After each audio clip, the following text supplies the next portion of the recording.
अस्सलामुअलैकुम वरहमतुल्लाहि वबरकातुहू। ईद से पहले ईदी सरकारी मुलाजमीन के लिए बड़ी खुशखबरी। ईद की तनख्वाह और पेंशन एडवांस में कौन से मुलाजमीन और पेंशनर्स की तनख्वाह और पेंशन अकाउंट में आ चुकी है, किन की कल आएगी। एक ज़बरदस्त रिपोर्ट। 4 साल में बहुत कुछ बदल गया, नहीं बदले तो तनख्वाहदार तबके के हालात। समा न्यूज़ की रिपोर्ट आपके साथ शेयर करेंगे, ज़बरदस्त। सबसे पहले आपको बताते चलें कि वो मुलाजमीन जिनकी तनख्वाह और पेंशन वफाकी मुलाजमीन रास्त आईडी पे मुंतकिल हो चुकी है, उनकी तनख्वाहें और पेंशन अकाउंट में आ चुकी हैं। मैं पहले भी इस पे वीडियो अपलोड कर चुका हूँ कि बहुत सारे वफाकी महकमों की, जिस तरह डिफेंस पेड सिविलियन हैं, उनकी तनख्वाहें रास्त आईडी पे मुंतकिल हो गई हैं। 22 से लेकर 24 तक हर माह की तनख्वाह और पेंशन आ जाएगी।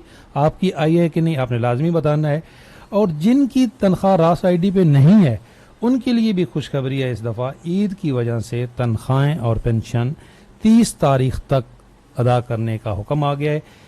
खैबर पख्तूनख्वा ने आर्डर जारी कर दिए हैं कि सरकारी मुलाजमीन और पेंशनर्स की तनख्वाहें और पेंशन 30 मई तक अदा की जाएं। असल में ईद है, ईद कुर्बानियाँ भी ख़रीदनी हैं, बच्चों की शॉपिंग भी करनी है। और अगर 4-5 तारीख तक जिस तरह तनख्वाहें और पेंशन आती हैं ज़्यादातर सूबाई महकमों की, तो आएंगी तो फिर कोई फ़ायदा नहीं होगा, मार्केटें तो बंद हो जाएंगी। तो ये अच्छा फ़ैसला है। उम्मीद है इंशाल्लाह तमाम सरकारी मुलाजमीन की तनख्वाहें और पेंशन 30 तारीख तक तो आ जाएंगी। जिनकी रास्त आईडी पे हैं उनकी तो अभी कुछ की आ चुकी हैं, जुम्मे वाले दिन ही आ गई थी, रिपोर्ट हमें मिली है, और कुछ की कल आ जाएंगी। लेकिन जिनकी नहीं है रास्त आईडी पे, उनकी तनख्वाहें भी 30 मई तक इंशाल्लाह आ जाएंगी। आपने लाजमी बताना है। अच्छा जी, ये ज़बरदस्त रिपोर्ट, ये समा न्यूज़ की खबर है। हम क्रेडिट देते हैं समा न्यूज़ को, बल्कि शुक्रिया अदा करते हैं ज़बरदस्त सरकारी मुलाजमीन की नुमाइंदगी की।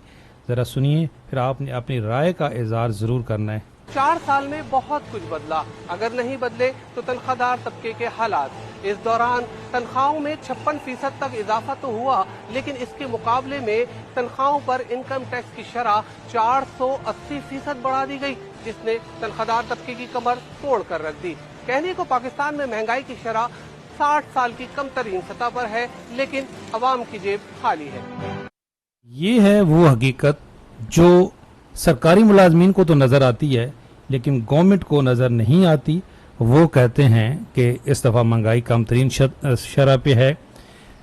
कहने को 56% तनख्वाहें बढ़ी, लेकिन 480% टैक्स बढ़ गया। तो जो तनख्वाह बढ़ी थी वो इस टैक्स की नज़र हो गई। इसलिए अभी तनख्वाहदार तबके का सबसे बड़ा मुतालबा ये है कि ये टैक्स को जो है वो ख़त्म किया जाए। कम आमदनी वाले कम अज़ कम तनख्वाहदार तबका जो है उसके ऊपर ये टैक्स नहीं होना चाहिए। ये सबसे बड़ा मुतालबा है। और अब जो रिपोर्ट आ रही है वो ये है कि 10 लाख सालाना आमदनी पर जो है वो टैक्स में छूट होगी, लेकिन ये अभी तब ही होगा जब IMF के साथ जो मुज़ाकरात हो रहे हैं वो फाइनलाइज होंगे। तजवीज़ तो है, गवर्नमेंट ने वादा भी किया है। तो हम ये मुतालबा करते हैं कि ये 10 लाख नहीं, ये 12 लाख होनी चाहिए। जिसकी 1 लाख महीने की तनख्वाह है वो भी मिडल तबका भी नहीं है, 1 लाख तनख्वाह वाला, तो कम से कम मिडल तबके को तो इसका फ़ायदा होना चाहिए। आपकी क्या राय है? चैनल पे नए हैं, चैनल ज़रूर सब्सक्राइब कर लें, बेल आइकन को प्रेस कर लें। अल्लाह हाफिज़।